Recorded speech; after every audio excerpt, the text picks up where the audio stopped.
Hi friends, AKM சமையலில் இன்னைக்கு வெண்ணெய் எடுத்து நெய் காய்ச்சல் எப்படின்னு காட்ட போகிறேன். இதை வந்து நான் வெண்ணெய் இது ஏடை எடுத்து உர ஊற்றி வச்சிருந்தேன் நேற்று. இன்றைக்கி எடுத்து இதை மிக்சியில் போட்டு ஐஸ் வாட்டர் போட்டு அடிச்சுட்டுருக்கேன். இதை அடிச்சுட்டு காட்டுறேன். இந்த பாருங்க, மிக்சியில் போட்டு அடித்து கொஞ்சம் கொஞ்சமாக போட்டு அடிச்சுட்டேன். இந்த வெண்ணெய் வந்துருக்கு பார்த்தீங்களா, அது பாருங்க. இந்த தண்ணியில் போட்டுடணும். வெண்ணெய் எடுத்து அப்படியே வைக்கக்கூடாது. ஒரு குண்டானில் தண்ணி எடுத்து அதில் போட்டுடணும். இது இப்போ வந்து இதை வந்து எடுத்து இதை 2 வாட்டி தண்ணி ஊற்றி அலசணுமா. இதை அலசிட்டு அதுக்கப்புறம் நான் காட்டுறேன் எப்படின்னு.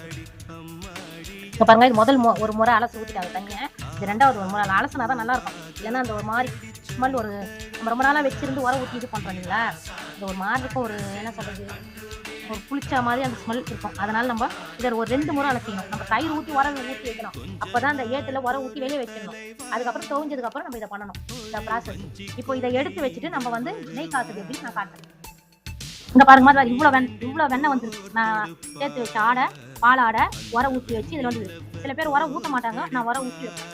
இப்போ இது நெய் எப்படி காய்ச்சிட்டு பாருங்க, கடாய் வச்சுட்டு இதை வரும் இது போட்டுடணும். இங்கே பாருங்கம்மா, இந்த மாதிரி நுர வரும். நல்லா இது நுர வந்து நுர ஃபுல்லாக அடங்கணும். அடங்கினதுக்கு அப்புறம் நம்ம வந்து எப்படின்னு காட்டுறோம் பாருங்க. இங்கே பாருங்க, இந்த மாதிரி கொதிச்சு இந்த அந்த நுரையெல்லாம் அப்படியே அடங்கணும். அடங்கினதுக்கு அப்புறம் நம்ம ப்ராசஸ் முடிஞ்சிடும். காட்டுறோம் பாருங்க. இங்க பாருங்கம்மா, இது பாருங்க, இன்னும் அந்த ஒயிட்டா இருக்கு பாருங்க, அதெல்லாம் போகணும். அப்படியே நல்லெண்ணெய் மாதிரி வரணும். அந்த மாதிரி வரும்போது நான் உங்களுக்கு காட்டுறேன்.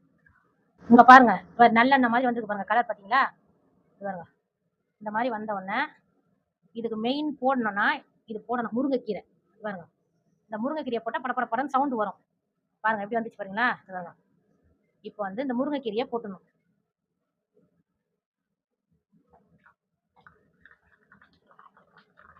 கொஞ்சோண்டு கல் உப்பு, அவ்வளோதான். நிறுத்திடணும் ஸ்டவ்வை. இது அப்படியே இருந்ததுக்கு அப்புறம் நம்ம வடிகட்டிட்டு நான் காட்டுறேன். இங்க பாருங்கம்மா, நெய் பாருங்க எப்படி இருக்குது பார்த்தீங்களா. அப்படியே நல்லெண்ணெய் கலர்ல இருக்குது பாருங்க. இது நம்ம வீட்லயே தயாரிக்கிற நெய்.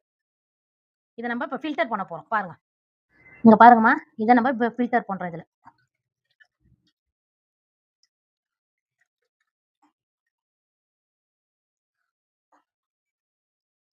எவ்வளவு வாசனையா இருக்குது பாருங்க அந்த நெய்.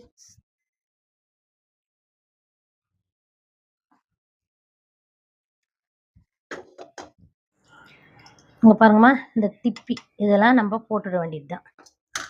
இங்க பார்த்தீங்களா, நெய் எவ்வளோ சூப்பராக இருக்குதுங்க வாசனையா. அவ்வளோதான், இதான் நெய் காய்ச்சது. இந்த நெய் காய்ச்சது உங்களுக்கு பிடிச்சிருந்தா, இந்த வீடியோ பிடிச்சிருந்தா லைக் பண்ணுங்க, ஷேர் பண்ணுங்க, சப்ஸ்கிரைப் பண்ணுங்க. இன்னொரு வீடியோல நம்ம பார்க்கலாம்.